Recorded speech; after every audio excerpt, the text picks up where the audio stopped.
Bienvenidos a Galería VIP. Hoy está con nosotros un personaje muy connotado en el ámbito internacional, la presidenta de ONU Mujeres aquí en nuestro país, Anna Westman. Muchas gracias por estar aquí con nosotros. Bienvenida. Hola, muchas gracias. Un gusto y saludo a toda la audiencia y muchísimas gracias por la invitación. ¿Cómo se encuentra México, las mujeres en nuestro país, en todo este contexto internacional donde hay vaivenes en la política, en la legislación, en la procuración de derechos humanos? Pues yo diría que tengo un mensaje por un lado optimista. En los 3 años que acabo de cumplir como representante aquí en México he sido testigo de cómo las mujeres realmente son grandes líderes en la política, en la economía, en la ciencia, en la academia, en los medios de comunicación. O sea, hay un avance importante de las mujeres y eso... Hay un reconocimiento también del valor central que tiene la igualdad entre hombres y mujeres para la democracia y para la economía en México. Ese es el mensaje optimista. Hay mucha capacidad en México, hay muchas oportunidades. Sin embargo, el mensaje pues más pesimista es que cuando miramos lo que decimos, la igualdad de resultados, cómo están en la vida cotidiana realmente las mujeres, pues lo que observa ONU Mujeres es que ya sea en la política, ya sea en la economía, ya sea en el empleo, en el acceso a la salud, pues todavía vemos que hay un patrón de desigualdad entre hombres y mujeres que se suma, obviamente, a otros patrones de desigualdad de ingreso, de etnia, de edad, ¿no? Pero todavía, pues ser mujer en México, aunque tenemos las mismas capacidades, es obvio que no tenemos las mismas oportunidades, ¿no? Entonces, ese es un poco el desafío que tenemos por delante, ¿no? Claro, vemos mujeres de diferentes ámbitos. Y, por ejemplo, existen las mujeres ancianas, las mujeres jóvenes, las adolescentes, las que viven en una comunidad rural, las que vivimos en la ciudad, las que son con menos recursos económicos, etcétera, incluso las que tienen alguna discapacidad. ¿Cómo mide ONU Mujeres esta situación de igualdad en todas nosotras?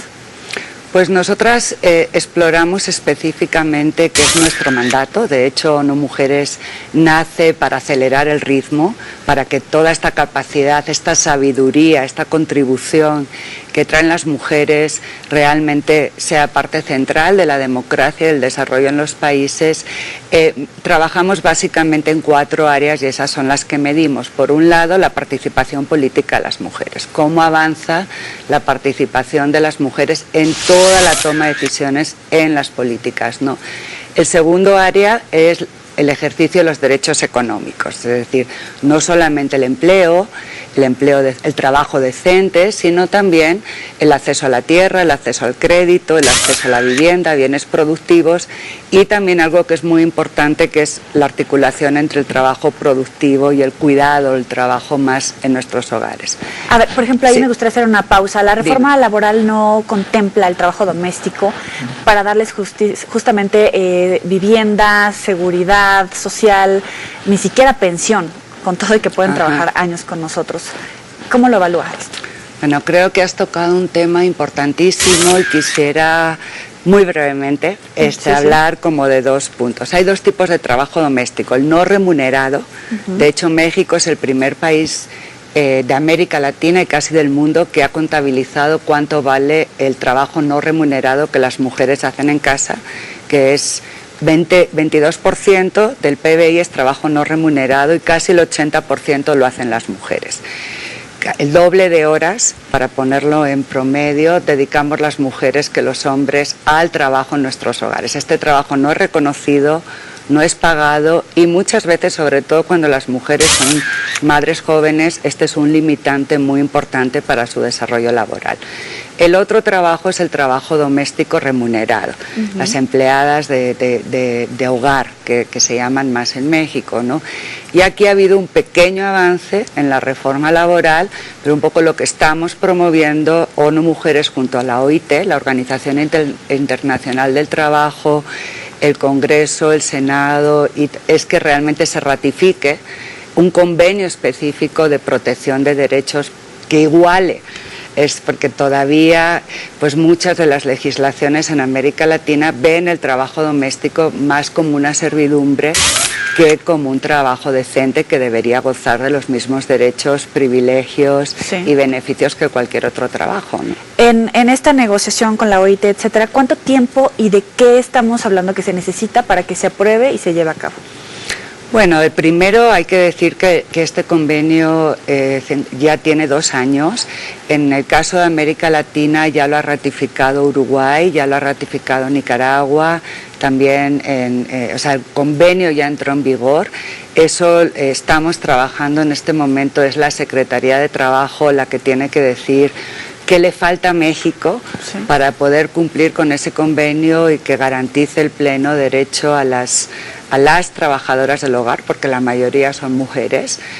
Son más de 2 millones en México y realmente pues es un trabajo que tiene un valor especial porque estamos hablando del cuidado de nuestros hijos, en nuestros hogares. Entonces es fundamental que tenga el mayor reconocimiento y el ejercicio de todos los derechos. Entonces realmente estamos trabajando también con el Senado, con la Comisión de Derechos Humanos, para que realmente se pueda avanzar con esta reforma legislativa que es la ratificación del convenio específico que permitiría avanzar en igualar derechos, ¿no? Muy bien, el tercero y el cuarto punto.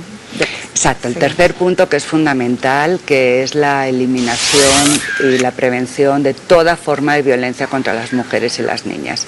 Sé que estuvo aquí hace poquito contigo la diputada Malú Micher, que realmente fue una de las diputadas que hizo parte de la Comisión Oficial de México, ahora hace poquito en Nueva York, en un evento muy importante que habló sobre este tema de prevención y eliminación. Y para Naciones Unidas, la violencia contra las mujeres y las niñas es la violación de derechos humanos más extendida.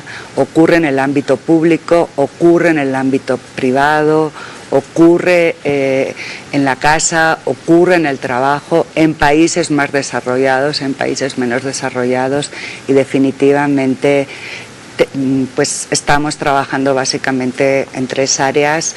La no impunidad, hay que dar un mensaje muy claro a la sociedad de que no toleramos, de que es injustificable cualquier acto de violencia. El acceso a la justicia, por tanto, es fundamental. La prevención, que este es un aporte fundamental. Y la idea de que todos, hombres, mujeres, niños, niñas, funcionarios, artistas, desde el lugar donde estemos, podemos decir basta ya a la violencia. El último punto es un análisis más transversal de cómo las políticas, los presupuestos y en general las estadísticas están considerando la perspectiva de género en su análisis. En esto yo tengo que decir que México es uno de los países que más ha avanzado con una reforma constitucional pro derechos humanos, con políticas que obligan a que el presupuesto etiquetado a favor de las mujeres sea irreductible a lo largo de los años y que toda la planificación se haga con enfoque de género. Irreductible, pero también que se gaste y se invierta, como por supuesto. Etiquetado incluso. Tiene que estar etiquetado y, como tú dices, no se trata solo de que se etiquete, sino que realmente se ejecute, se evalúe, para que en el siguiente ciclo presupuestal las políticas se basen en evidencia y estemos poniendo el mayor número de esfuerzo económico y político en aquellas acciones que realmente son transformativas, ¿no? Quisiera hacer énfasis en el tercer punto. Para empezar, ¿cómo empoderar a las mujeres cuando tenemos tantas desigualdades? Nacemos desde puntos diferentes, en condiciones diferentes. Sí, yo quisiera decir que en realidad el proceso de empoderamiento es parte de un proceso individual, colectivo. Yo he sido testigo y para mí es impresionante, por ejemplo, en México, la alianza de mujeres indígenas, muchas veces mujeres en comunidades muy excluidas, con muy poco acceso a servicios básicos, incluso que muchas veces tienen que caminar horas para llegar a una fuente de agua porque no tienen agua domiciliada, o que no hablan, van buscando justicia y no se habla su idioma. Y realmente pues como hay grandes dosis de dignidad en las mujeres, por ejemplo, que encabezan hogares, uno de cada 4 hogares en México es encabezado por una mujer, a veces con muchísimo esfuerzo, con muchísimo emprendimiento. Entonces yo creo que hay que recuperar la dignidad y el empuje que tienen las mujeres, y cuando hablamos de empoderamiento, entonces estamos hablando de cuando las mujeres empiezan a organizar en torno a demandas colectivas, ¿no? Cuando pasan de esa protesta un poquito individual por esa protesta más colectiva. Por eso para ONU Mujeres la participación política de las mujeres no se expresa solo en términos individuales, sino en términos colectivos, ya sea a través de partidos, ya sea a través de organizaciones comunitarias, organizaciones profesionales, y esa es una ruta de empoderamiento, de vocedía, de tomar la palabra. Las mujeres estamos tomando la palabra. Es muy interesante. Conversábamos el año pasado, por ejemplo, en los Juegos Olímpicos, fue primera vez que todos los países llevaron mujeres en sus delegaciones, unas atrás de los hombres, o sea, también hay que decir que no todas llegaron, pero ese es un poco el proceso de empoderamiento, el abrir puertas, que lo que le costó a la primera diputada o a la primera ministra en un país o a la primera gobernadora o la primera dirigente no solamente le sirva a ella, sino que abra puertas para que otras mujeres lo tengan más fácil, ¿no? El tema de la violencia puede ser desde el hogar, entre mujeres, entre la propia familia, con el gobierno, en medios de comunicación, de muchas maneras, incluso silenciosas, veladas, hasta aceptadas, de manera hasta vulgar. Así es, todavía vemos con mucha preocupación una cierta normalización, entre comillas, por supuesto, la violencia contra las mujeres, ¿no? ¿Qué habrás hecho? ¿Qué habrás dicho? ¿Cómo ibas vestida?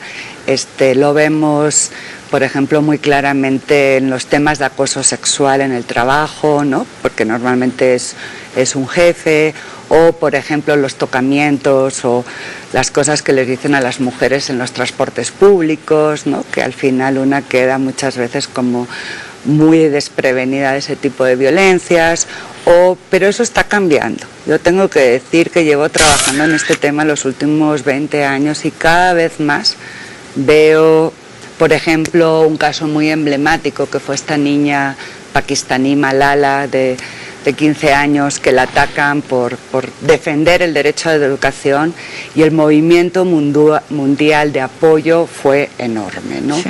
O el caso de viniendo de su propia familia. Viniendo de su propia familia, porque antes la familia, por ejemplo, eso ocurría mucho en la violencia de pareja, cuando era el novio, el marido, te decía, no hija, tienes que aguantar, la familia es muy importante, mira que es tu marido, mira, eso está cambiando. O sea, ahora ya creo que hombres y mujeres somos conscientes que cuando uno establece una relación de pareja, una relación laboral basada en el respeto mutuo, basada en la democracia, ganan las mujeres, pero no solo ganamos nosotras, ganan nuestros niños, ganan los hombres. O sea, no es fácil ser democrático, sí, claro. No es fácil resolver los conflictos de manera pacífica, y los conflictos siempre van a estar, pero yo veo que hay un cambio en la sociedad, no suficientemente rápido. Eso también hay que decirlo, y las cifras que vemos en México, en la región, pues ya realmente nos llenan de mucha indignación y de mucha preocupación, ¿no? Supongo que son diferentes por estados. ¿Es más castigado en el sur? Pues depende un poco de los tipos de violencia. En nuestro caso estamos haciendo un análisis justamente con la Cámara de Diputados y con el INMujeres, que hace un análisis del feminicidio, del asesinato de mujeres por razones de género, y porque consideramos que es la violencia extrema, ¿no? La forma más atroz de misoginia, de violencia contra las mujeres.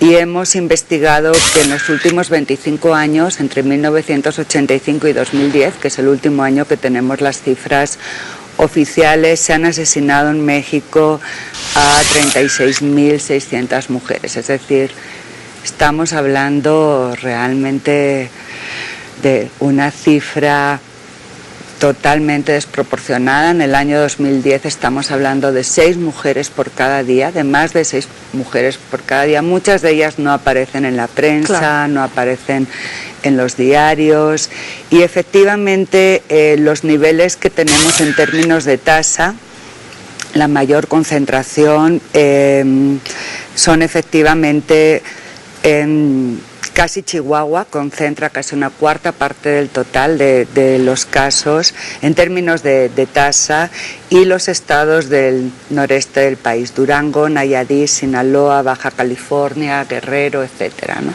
Pero, por ejemplo, otros tipos de violencia comunitaria es un problema serio en el DF. Entonces hay que ir como desagregando cada tipo de violencia para ver qué estado es el que tiene mayor problemática que otros, ¿no? Presidenta, permítame hacer una pequeña pausa comercial. Vamos a seguir platicando acerca del feminicidio y de cómo han respondido a esta situación los gobiernos estatales e incluso el federal. No le cambie.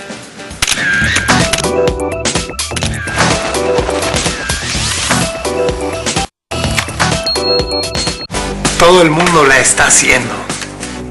Para algunos será la primera vez. No hay quien paga para que se la hagan. Casi todos la hacen por internet. A algunos les da miedo hacerlo. Y es sencillo. Mis papás siempre la hacen. ¿Y tú? ¿Ya hiciste tu declaración anual? Preséntala ya por internet. Pagar impuestos nos conviene a todos. ¿Y tú ya? SAT, Secretaría de Hacienda y Crédito Público, Gobierno de la República. Porque tú lo pediste. ¿Para qué quiere otro hombre usted? Pues, Bernardo, ya tenemos un hombre hecho y derecho acá en la casa. Peor ya sería hora que se pasara, caballo. No, papá, yo en el poli me siento mucho más segura. La Colonia, primera temporada. Lunes a viernes, TVC se siente. Distintos rostros, en distintos puntos de nuestro país, crean lo que entendemos como realidad. Más educación, menos violencia, de Enrique Vera, el fotógrafo, conductor, locutor. TVCN Ambientales, con Joely Ramírez. Que debajo del Océano Índico fueron hallados los restos de un pedazo de tierra que en algún momento de la historia fue otro continente. TVCN Territorio, con Enrique Muñoz. Ya hay un control de 90% en los incendios. TVC se siente. Queremos consentirte con más emociones. Manda tus comentarios a tvc@pctv.mx.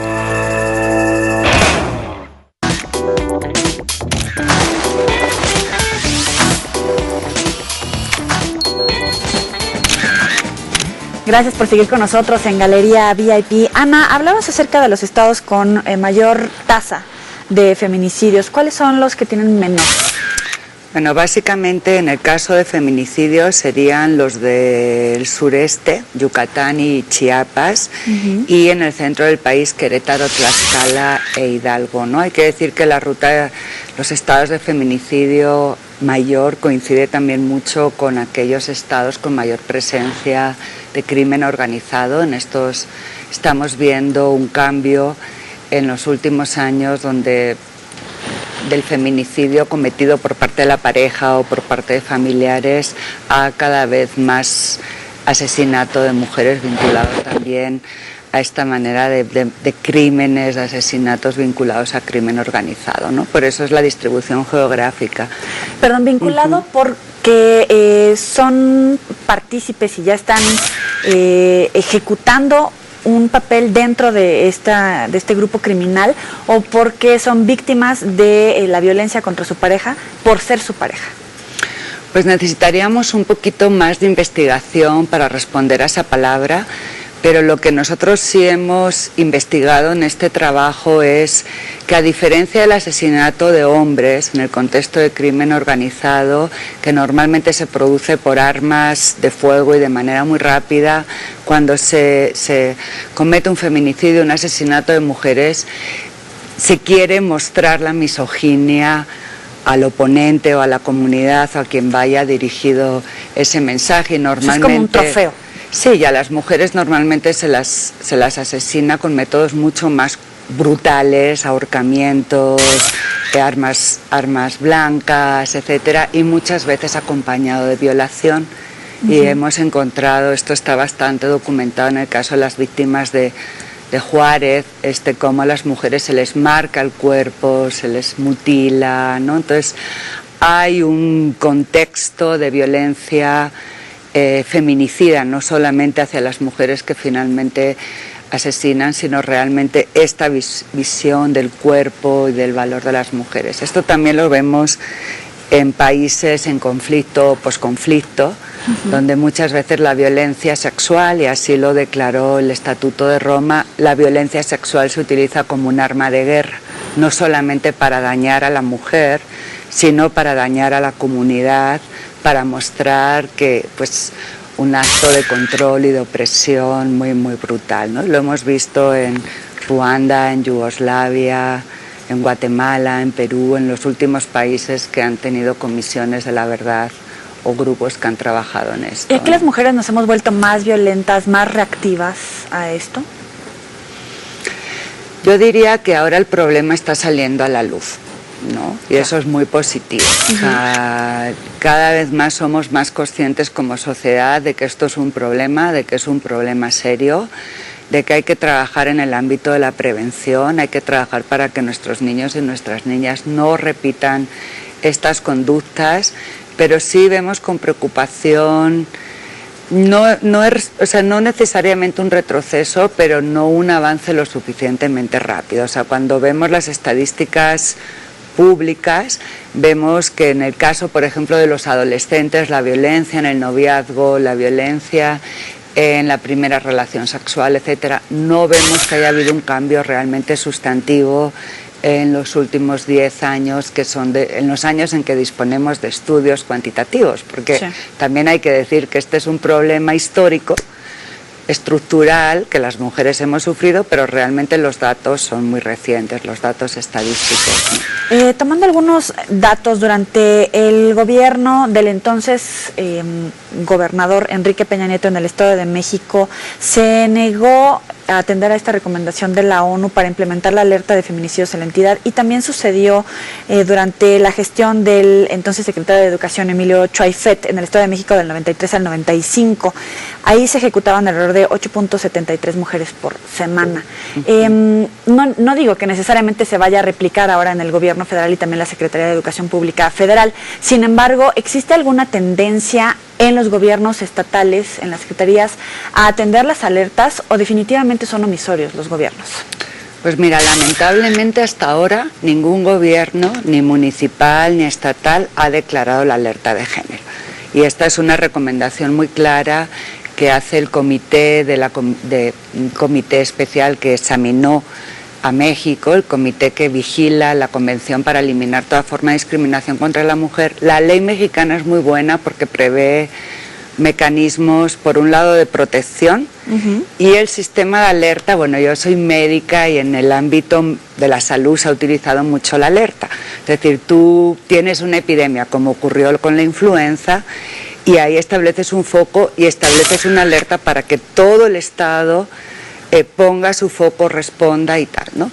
En el caso de México, en el área de violencia de género se ha interpretado la alerta como un tema político, ¿no? Lo cual no es un poco el concepto que tenía la ley original. La alerta es un mecanismo preventivo. O sea, tú tienes un problema en un municipio, tienes que poner atención muy rápida en ese sentido, ¿no? Entonces, estamos trabajando en este momento con el INMujeres, con su titular Lorena Cruz, y también pues con la Cámara de Diputados y con una de las pioneras de esta ley, con la señora Marcela Lagarde, y también con Angélica de la Peña, que está en el Senado, realmente para diseñar un mecanismo de alerta que sea útil. Y nuestro enfoque, nuestra recomendación, un poco como ONU Mujeres, es que sobre todo tenga también un enfoque municipal, porque dentro, en el estudio que hemos hecho, realmente no...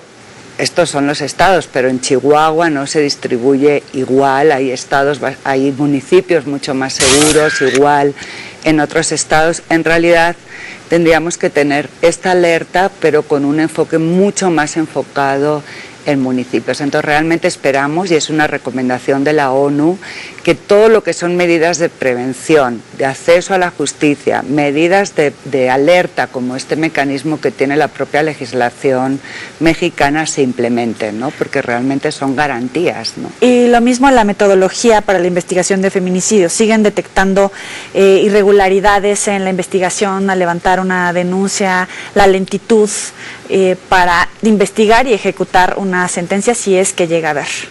Así es, yo creo que hay una cadena, una ruta todavía muy crítica de impunidad.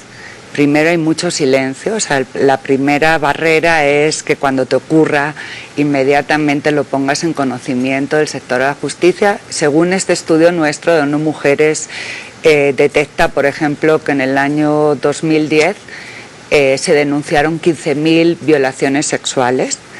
De ellas, solamente 3 de cada 10 tienen un culpable y solamente 2 de cada 10 tienen sentencia. Y no olvidemos que las que llegan a denunciarse solamente es la punta del iceberg, sí, claro, de las que ocurren en realidad. Entonces, el acceso expedito a la justicia es fundamental, ¿no? Y que realmente todos los mecanismos de investigación, de procuración, también de reparación, porque también hay todo un trabajo de reparación, de la salud, de la inserción en la vida productiva, etcétera, que hay que hacer, ¿no? Entonces, en eso estamos trabajando en general con todo el Poder Judicial para que el acceso a la justicia, de hecho, para nosotras en México es la prioridad, ¿no? O sea, acceso a la justicia y no impunidad, y tiene mucho que ver con todos estos, digamos, cuellos de botella que tienen que enfrentar muchas veces con una doble victimización las mujeres que buscan justicia, ¿no? Entonces sí estamos viendo con perspectiva el Plan Nacional de Desarrollo.